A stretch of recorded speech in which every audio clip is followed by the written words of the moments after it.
Hello दोस्तों, चलिए तो यहाँ पे आपका जो पीजीबीपी चैप्टर है, profit and gain of business और प्रोफेशन। ठीक है, ये पीजीबीपी चैप्टर जो है आपका, पीजीबीपी चैप्टर में हम यहाँ पे आगे बढ़ते हैं इलस्ट्रेशन नंबर 10 की ओर। तो ICA module PGBP chapter illustration number 10 start करते हैं। इलस्ट्रेशन नंबर 9 हमने लास्ट वीडियो में देखा था। इलस्ट्रेशन 9 का ही टॉपिक यहाँ पे रिपीट होता है इलस्ट्रेशन नंबर 10 में, लेकिन इलस्ट्रेशन नंबर 10 में एक और पॉइंट ऐड कर दिया गया है जो कि रिलेट करता है टीडीएस टीसीएस चैप्टर से। मतलब कि वो पॉइंट इस चैप्टर का नहीं है, लेकिन फिर भी इस चैप्टर में यहाँ पे डाल दिया गया क्योंकि मिक्स क्वेश्चन बनाया गया है। तो टीडीएस टीसीएस चैप्टर का एक पॉइंट है यहाँ पे। तो बेसिकली अगर ये क्वेश्चन को आप मार्क कर सकते हैं कि यहाँ पे लिख भी सकते हैं कि टीडीएस टीसीएस का चैप्टर का ये पॉइंट है यहाँ पे, अगर आपने ये चैप्टर नहीं किया है तो टीडीएस टीसीएस। ठीक है, तो मार्क करके छोड़ दीजिए। जब आप टीडीएस टीसीएस करेंगे तो ऑटोमेटिकली वो पॉइंट समझ में आ जाएगा। लेकिन फिलहाल मैं वो पॉइंट यहाँ पे आपको एक्सप्लेन करके चल रहा हूँ। ठीक है, जो कि आपके पास मैं एक्सप्लेनेशन दूंगा, लेकिन हो सकता है आपको समझ ना आए, बिकॉज ऑफ वहाँ पे आपको टीडीएस टीसीएस चैप्टर में अच्छे से पढ़ना होता है, जो कि हम यहाँ पे पूरा चैप्टर लेके तो चल नहीं सकते क्योंकि यहाँ से मॉड्यूल बैच है। ठीक है, तो यहाँ पे मैं आपको कोशिश करता हूँ कि वो पॉइंट आपको समझा दिया जाए। ठीक है, बाकी सिंपली आप यहाँ पे मार्क करके चलिए, टीडीएस टीसीएस चैप्टर में वो पॉइंट क्लियर हो जाएगा करके। ठीक है, इलस्ट्रेशन नंबर 10 कहता है कि ड्यूरिंग द फाइनेंशियल ईयर 23-24। ठीक है, ड्यूरिंग द फाइनेंशियल ईयर 23-24 कहता है फॉलोइंग पेमेंट हमने यहाँ पे करे हैं। ठीक है, पेमेंट और एक्सपेंडिचर की बात करी गई है यहाँ पे। तो कुछ हमने पेमेंट या फिर एक्सपेंडिचर आप कह सकते हैं, ऐसा कुछ हमने करा है जिसकी इन्फॉर्मेशन फॉलोइंग मतलब कि नीचे दे रखी है। अब ये कहता है कि ये जो इन्फॉर्मेशन है वो मिस्टर राजा की है, जो कि रेसिडेंट इंडिविजुअल है और जिनका टर्नओवर जो है वो 99 लाख रुपीज़ है। ठीक है, तो मिस्टर राजा है, रेसिडेंट है और इनका टर्नओवर कितना है, 99 लाख रुपीज़। अब नीचे तीन तरीके की इन्फॉर्मेशन गिवन है, मतलब कि तीन ट्रांजेक्शन है। किसके सर, पेमेंट के। ऊपर कहा ना, पेमेंट और एक्सपेंडिचर की इन्फॉर्मेशन है, और इन्फॉर्मेशन में तीन चीज़ें आपको गिवन है, मतलब कि तीन तरीके के पेमेंट आपको गिवन है। ठीक है, तो यहाँ पे आपको तीन तरीके के पेमेंट गिवन है और नीचे कहता है, ये पेमेंट अभी पढ़ते हैं, लेकिन नीचे क्या कहता है, ब्रीफ डिस्कशन करिए कि whether any disallow arise under the provision of section. ठीक है, सेक्शन आपको याद रखने की ज़रूरत नहीं होती, याद रहता है तो बहुत बढ़िया बात है, right. Assuming that the payee in all the case mention above has have not paid the tax if any which was required to be deduct by mister Raja. ये कहना चाहता है कि सर यहाँ पे मिस्टर राजा ने किसी भी तरीके का टैक्स डिडक्ट नहीं किया है, तो क्या कोई अमाउंट डिसअलो होगी ऊपर की तीन ट्रांजेक्शन में? अगर होगी तो कितनी होगी, इसके बारे में ब्रीफ डिस्कशन करिए। तो सबसे पहला पॉइंट देखते हैं कि सर यहाँ पे कहता है, पहला पॉइंट कि कोई इंटरेस्ट हमने पे करा है। ठीक है, कितने रुपए का, 45,000। कहता है was paid to Rahman and company. Rahman and company है, कहता है रेसिडेंट है वो। ठीक है, रेसिडेंट पार्टनरशिप है वो रहमान एंड कंपनी, और वहाँ पे हमने विदाउट डिडक्टिंग टैक्स इनको पेमेंट कर दिया है। अब हमने एक प्रोविज़न पढ़ी थी इलस्ट्रेशन नंबर 9 में। क्या प्रोविज़न पढ़ी थी कि सर अगर किसी भी तरीके का आप पेमेंट करते हैं, किसी भी तरीके का आप पेमेंट करते हैं, वो पेमेंट आप रेसिडेंट को भी कर सकते हैं। ठीक है, कोई भी पर्सन को कर सकते हैं ना, ऐसा ज़रूरी थोड़ी है कि फिक्स पर्सन को ही पेमेंट कर सकते हैं। हमारे जितने भी कस्टमर हो गए, हमारे सप्लायर हो गए, किसी को पेमेंट कर सकते हैं। हो सकता है वो सप्लायर हमारा देश का ही हो, मतलब कि हमारा रेसिडेंट पर्सन ही हो। ठीक है, हो सकता है कि वो जो पर्सन है वो नॉन रेसिडेंट हो, दूसरे देशों से हम यहाँ पे अपना जो स्टॉक वगैरह है वो मंगवाते हैं तो उसको पेमेंट करते हैं। ठीक है, तो पर्सन तो कोई भी हो सकता है, रेसिडेंट भी हो सकता है, नॉन रेसिडेंट भी हो सकता है। लेकिन प्रोविजन ये कहती है कि अगर पेमेंट करते हैं तो टीडीएस काट लेना। अगर टीडीएस नहीं काटा और पेमेंट आपने रेसिडेंट पर्सन को किया है तो 30% अमाउंट डिसअलो हो जाएगा। मतलब कि 30% अमाउंट आप पीएनएल में नहीं दिखा पाएंगे एज ए एक्सपेंस, और वो पीएनएल में ना दिखा पाने के कारण आपका प्रॉफिट बढ़ जाएगा, और प्रॉफिट बढ़ जाएगा तो टैक्स ज़्यादा पे करना पड़ेगा। बेसिकली ये खर्चे क्या हेल्प करते हैं हमारे हमारे को, ये खर्चे हेल्प क्या करते हैं सर, ये खर्चे हेल्प करते हैं कि हम पीएनएल में इस खर्चे को दिखाते हैं, जिसके कारण हमारा प्रॉफिट कम आता है, और प्रॉफिट कम आएगा तो सीधी सी बात है टैक्स कम पे करना पड़ेगा। वही राइट आपसे छीन लिया जाएगा अगर आप टीडीएस नहीं पे करेंगे। मतलब कि टीडीएस काटना पड़ेगा, पे करना पड़ेगा गवर्नमेंट को। अगर ऐसा नहीं किया तो अगर रेसिडेंट पर्सन को आपने ऐसा पेमेंट किया है जहाँ पे आपने टीडीएस नहीं काटा, ठीक है, तो यहाँ पे 30% अमाउंट क्या हो जाएगा, डिसअलो हो जाएगा। मतलब कि जितना भी आपने पेमेंट किया है, आप पेमेंट क्या दिखाएंगे sir, as a expense PNL में दिखाएंगे, लेकिन जितना भी आपके ने पेमेंट किया उसमें से 30% आप नहीं दिखा पाएंगे, केवल और केवल 70% दिखा पाएंगे बस। और अगर वही पेमेंट आपने नॉन रेसिडेंट को किया और टीडीएस नहीं काटा तो पूरे का पूरा पेमेंट आप नहीं दिखा पाएंगे। मतलब कि मैं कहूँ 100% अमाउंट डिसअलो हो जाएगा, पूरे का पूरा अमाउंट जो है आपके भुगतान में चला जाएगा। मतलब कि आप उसे पीएनएल में अपना खर्चा नहीं दिखा पाएंगे। क्यों? क्योंकि टीडीएस नहीं काटा। ठीक है, ये प्रोविजन थी। अब यहाँ पे कहता है सर इंटरेस्ट का पेमेंट हुआ है, ठीक है, रहमान एंड कंपनी है, रेसिडेंट पर्सन है, पार्टनरशिप, ठीक है, रेसिडेंट पार्टनरशिप फर्म है, और यहाँ पे पेमेंट हमने करा है विदाउट डिडक्टिंग टैक्स। क्या है सर? Without deducting tax. तो यहाँ पे टैक्स काटे बिना ही आपने पेमेंट कर दिया है। अब कायदे से अगर इस प्रोविज़न को देखा जाए तो प्रोविज़न आपका कहता है कि पेमेंट किया है यहाँ पे रहमान एंड कंपनी, मतलब कि वो रेसिडेंट है, तो ये वाली प्रोविज़न 30% डिसअलो होना चाहिए। सीधी सी बात है, 30% क्या होना चाहिए सर? डिसअलो हो जाना चाहिए। लेकिन जैसे कि मैंने कहा सर, टीडीएस टीसीएस का प्रोविज़न यहाँ पे एक अप्लाई होता है कि अगर इंटरेस्ट है पेमेंट में, अगर इंटरेस्ट की बात करें, ये प्रोविज़न, ठीक है, डिफरेंट डिफरेंट प्रोविज़न है टीडीएस टीसीएस में, लेकिन वो प्रोविजंस में थे जो ये पॉइंट पे अप्लाई होती है, वही प्रोविज़न मैं आपको बता रहा हूँ कि अगर पेमेंट में इंटरेस्ट का पेमेंट है, अगर पेमेंट में आप इंटरेस्ट का पेमेंट कर रहे हैं और इंटरेस्ट का पेमेंट कर रहे हैं तो टीडीएस काटना पड़ेगा। लेकिन कब? जब आपका टर्नओवर 1 करोड़ से एक्सीड कर जाए।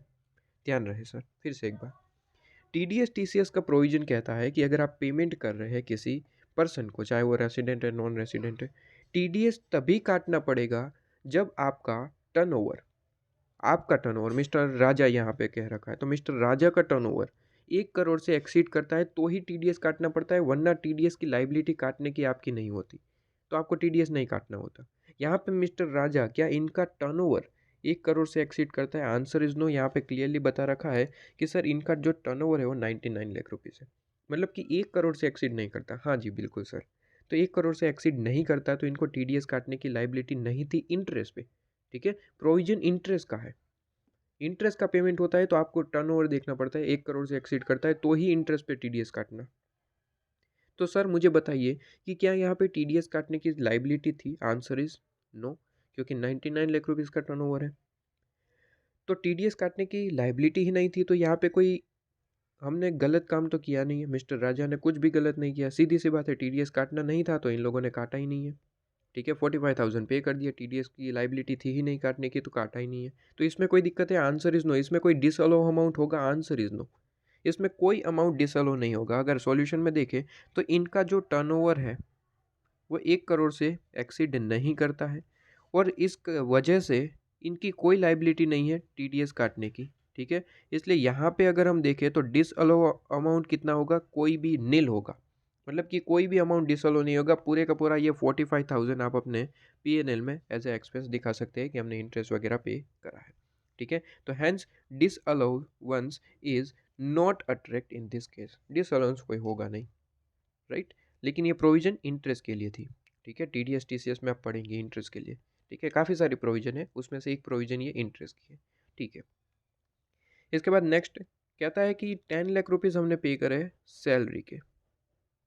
अब इंटरेस्ट नहीं है, ध्यान रखिए, सैलरी है। ठीक है, सैलरी में कोई ऐसे प्रोविजन नहीं है 1 करोड़ वगैरह। ठीक है, अगर आप पेमेंट करते हैं तो टीडीएस कंपलसरी काटना पड़ेगा। तो कहता है कि 10 लाख रुपीज़ की सैलरी की हमने पेमेंट करी है कि रेसिडेंट पर्सन है। कौन पर्सन है सर? रेसिडेंट पर्सन है, और रेसिडेंट पर्सन है, लेकिन यहाँ पे कहता है कि सर विदाउट डिडक्टिंग टैक्स आपने पेमेंट कर दिया। दिक्कत वाली बात है भाई, सैलरी पे करते हैं तो कंपलसरी आपको टीडीएस काटना पड़ेगा, और अगर टीडीएस नहीं काटा तो 30% या फिर 100% आपका डिडक्ट अमाउंट जो है डिसअलो हो जाएगा। अब 10 लाख रुपीज़ यहाँ पे कितना डिसअलो होगा वो डिपेंड करेगा कि किसको पेमेंट किया है। सर रेसिडेंट को पेमेंट किया तो 30% डिसअलो हो जाएगा, और अगर नॉन रेसिडेंट को पेमेंट किया तो पूरे का पूरा 100% डिसअलो कर देंगे।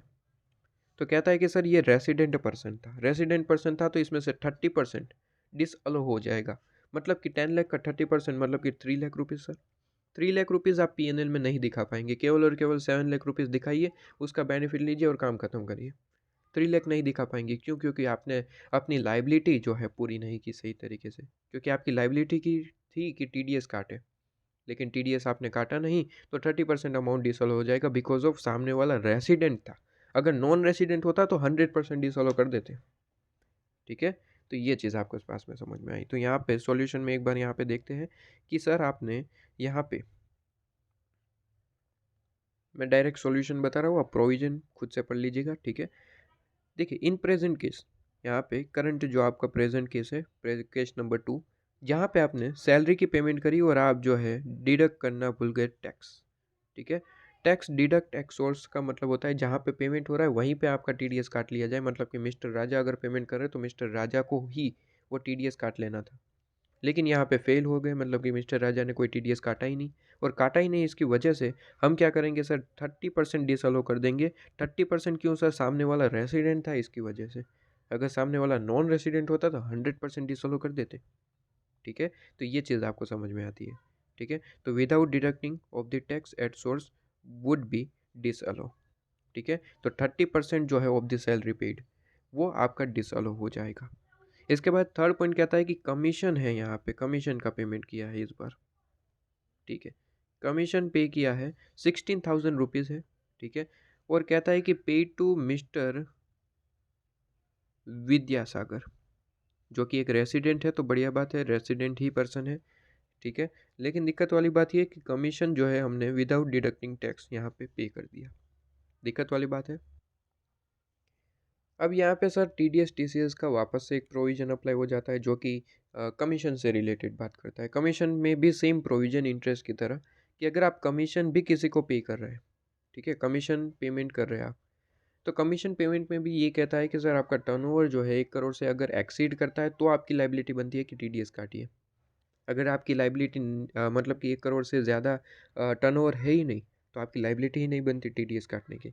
यहाँ पे देखें तो मिस्टर राजा का टर्नओवर 99 लाख रुपीज़ है, मतलब कि इनकी कोई लाइबिलिटी नहीं है कि वो टीडीएस काटे।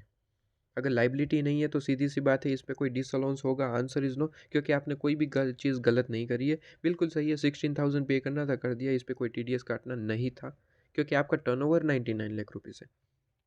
ठीक है, तो ये आपके जो फर्स्ट पॉइंट है और थर्ड पॉइंट है, फर्स्ट पॉइंट और थर्ड पॉइंट। ठीक है, फर्स्ट पॉइंट और थर्ड पॉइंट जो है वो आपका टीडीएस टीसीएस से रिलेट करता था। बेसिकली ये जो क्वेश्चन था वो टीडीएस टीसीएस में चैप्टर में ऐड किया होता तो ज़्यादा अच्छा था। यहाँ पे आपको कन्फ्यूजन क्रिएट करता है स्टूडेंट को, तो यहाँ पे मैंने आपको बता दिया। बाकी कई कभी मोस्टली यहाँ पे स्टूडेंट यहाँ पे जब पीजीबीपी चैप्टर पूरा पढ़ लेते, ठीक है, तो यहाँ पे स्टूडेंट बहुत ज़्यादा डाउट पूछते हैं कि सर यहाँ पे इलस्ट्रेशन नंबर 10 का कोई कॉन्सेप्ट समझ ही नहीं आ रहा है। इसलिए समझ नहीं आ रहा है क्योंकि ये जो रिलेट करता है वो टीडीएस टीसीएस चैप्टर है। ठीक है, तो टीडीएस टीसीएस चैप्टर का यहाँ पे कॉन्सेप्ट है, इसलिए स्टूडेंट को यहाँ पे समझ नहीं आता। लेकिन ये बताने वाला कौन? तो यहाँ पे हम है ना, हम आपको बताएंगे कि क्या क्या चीज़ें आपकी जो है यहाँ चैप्टर से रिलेट करती है और कौन कौन सी चीज़ों को आपको मार्क कर लेना है कि जो दूसरे चैप्टर से लिंक करती है। ठीक है, चलिए, तो मैंने आपको यहाँ पे बता दिया, तो काफ़ी सारे स्टूडेंट का यहाँ पे डाउट क्लियर हो गया होगा। तो यहाँ पे भी वही चीज़ कहता है इंटरेस्ट की तरह कि सर आपके पास में जो आपका टर्नओवर है वो एक्सीड नहीं कर रहा है आपके पास में 1 करोड़। ठीक है, इसमें एक और प्रोविज़न होती है डिटेल, लेकिन मैं यहाँ पे प्रोविज़न वो डिस्कस नहीं करना चाहूँगा, क्योंकि वो टीडीएस टीसीएस चैप्टर में जब पढ़ाया जाता है तो वहाँ पे ज़्यादा अंडरस्टैंडिंग क्रिएट होती है। ठीक है, लेकिन अगर वही चीज़ यहाँ पे पढ़ाई जाए पीजीबीपी के अंदर, जो कि आपने अभी टीडीएस टीसीएस पढ़ा ही नहीं होगा, ठीक है, तो अगर यहाँ पे पढ़ाई जाए तो वो कन्फ्यूज़न क्रिएट करेगा। ठीक है, इसलिए मैं सिंपली यहाँ पे छोटी मोटी बातें करके आपको जो है बता रहा हूँ कि इंटरेस्ट वगैरह है तो वो 1 करोड़ से ज़्यादा टर्नओवर होना चाहिए, कमीशन है तो 1 करोड़ से ज़्यादा टर्नओवर होना चाहिए, सैलरी है तो यहाँ पे टर्नओवर नहीं देखा जाता, यहाँ पे कंपलसरी आपको टीडीएस काटना होता है। अगर नहीं काटा तो 30% और 100% वाली प्रोविजन अप्लाई हो जाएगी। तो कमीशन है यहाँ पे 1 करोड़ से ज़्यादा टर्नओवर होना चाहिए। इवन इसके साथ एक और कंडीशन थी सर, मैं आपको यहीं पे बता देता हूँ ऊपर ऊपर से, लेकिन याद तभी करेंगे जब आप टीडीएस टीसीएस चैप्टर पढ़ेंगे। कंडीशन कुछ इस तरीके से है कि 1 करोड़ से ज़्यादा भी अगर आपका टर्नओवर हो गया तो कमीशन का एग्रीगेट अमाउंट जो है वो 50 लाख से ज़्यादा है तब टीडीएस काटना। ठीक है, एक बार सिंपली मैंने बता दिया है, यहाँ पे आपको याद नहीं रखना, कुछ समझना नहीं है। आप सिंपली कब याद रखेंगे, कब समझेंगे, जब टीडीएस टीसीएस चैप्टर पढ़ेंगे। ठीक है, जिन लोगों ने पढ़ लिया है उनको तो ये पता ही होगा, लेकिन जिन लोगों ने नहीं पढ़ा वो सिंपली इसे मार्क करके छोड़ दीजिए, वो लिखिए कि T D S T C S, ताकि आपको याद रहे कि ये पॉइंट मुझे T D S T C S chapter करने के बाद क्लियर करना है।